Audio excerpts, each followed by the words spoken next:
Halo, kembali lagi dalam pelajaran agama Katolik kelas 9 dalam rangka kurikulum merdeka.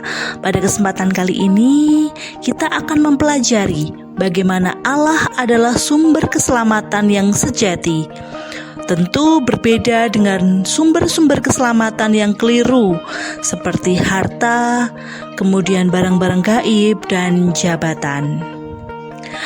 Apa saja sih sumber keselamatan yang keliru?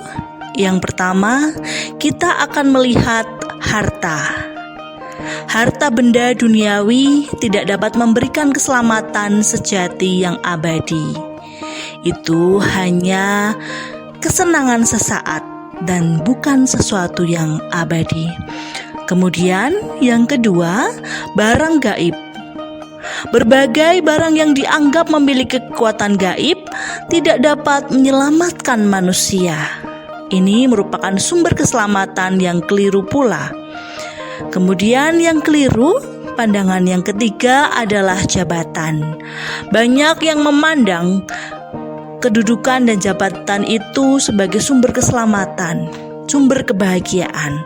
Namun di sini dilihat bahwa kedudukan ataupun jabatan di dunia tidak dapat menjamin keselamatan jiwa.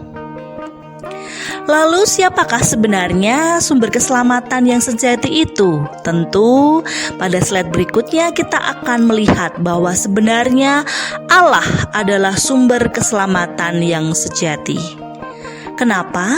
Yang pertama adalah Allah itu Maha Pengasih. Allah adalah sumber keselamatan yang sejati karena Ia Maha Pengasih dan selalu siap menerima umatnya. Alasan yang kedua adalah Allah selalu memulihkan. Allah selalu siap memulihkan dan menuntun manusia menuju jalan yang benar. Alasan yang ketiga adalah Allah selalu membebaskan. Allah membebaskan manusia dari segala bentuk kekuasaan jahat dan dosa. Kita bisa melihat bahwa Allah merupakan sumber keselamatan ketika kita melihat dari Injil Lukas, terutama tentang kisah anak yang hilang. Poin-poin yang dapat kita lihat di sini, ada poin pertama, pergi. Anak bungsu meminta warisan dan pergi meninggalkan keluarganya. Kemudian setelah pergi, poin yang kedua adalah hidup berfoya-foya. Anak bungsu hidup berfoya-foya dan akhirnya jatuh miskin. Dan yang terakhir, yang tidak kalah penting adalah kembali. Anak bungsu menyadari kesalahan dan dosa-dosanya dan akhirnya memutuskan untuk kembali kepada ayahnya, kembali kepada pelukan Bapa.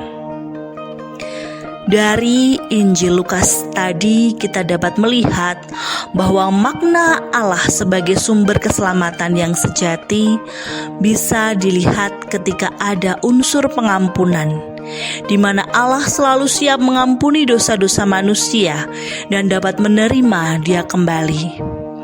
Allah pula yang memulihkan hidup manusia yang telah rusak dan hancur karena dosa. Dan akhirnya Allah pula lah yang membebaskan manusia dari segala bentuk perbudakan, baik fisik maupun rohani. Dari sini kita dapat melihat, memang benar Allah adalah sumber keselamatan yang sejati, yang selalu setia setiap saat terhadap manusia. Lalu bagaimana menyebarkan kabar baik tentang keselamatan itu? Kita mulai dari bahwa kita harus mendengar terlebih dahulu, mendengarkan dan memahami bahwa kebenaran tentang Allah adalah sumber keselamatan. Setelah kita paham, kita menerima bahwa kasih dan anugerah Allah sebagai sumber keselamatan yang sejati itu sungguh kita rasakan.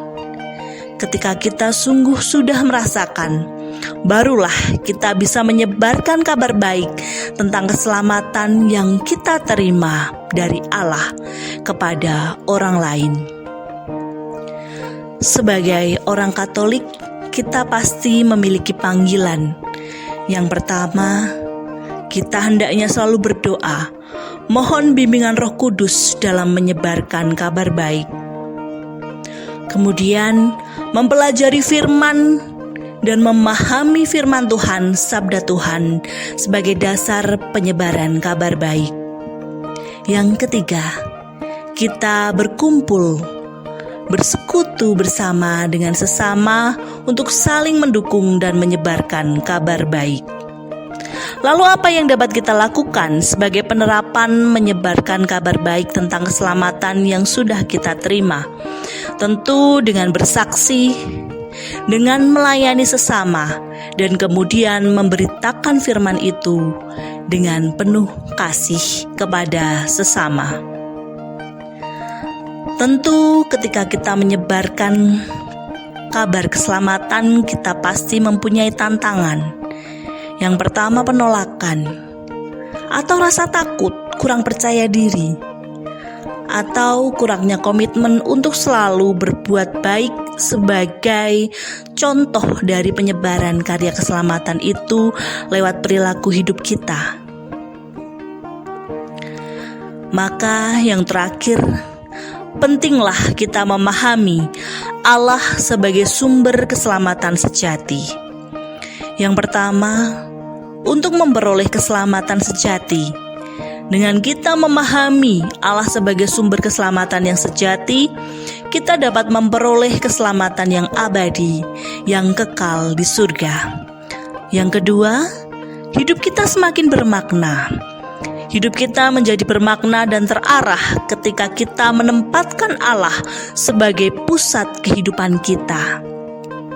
Kemudian yang terakhir, kita dapat menjadi saksi Kristus dan menyebarkan kabar baik tentang keselamatan kepada orang lain. Sekian, mari semakin mengandalkan Allah sebagai sumber keselamatan kita. Berkah dalam.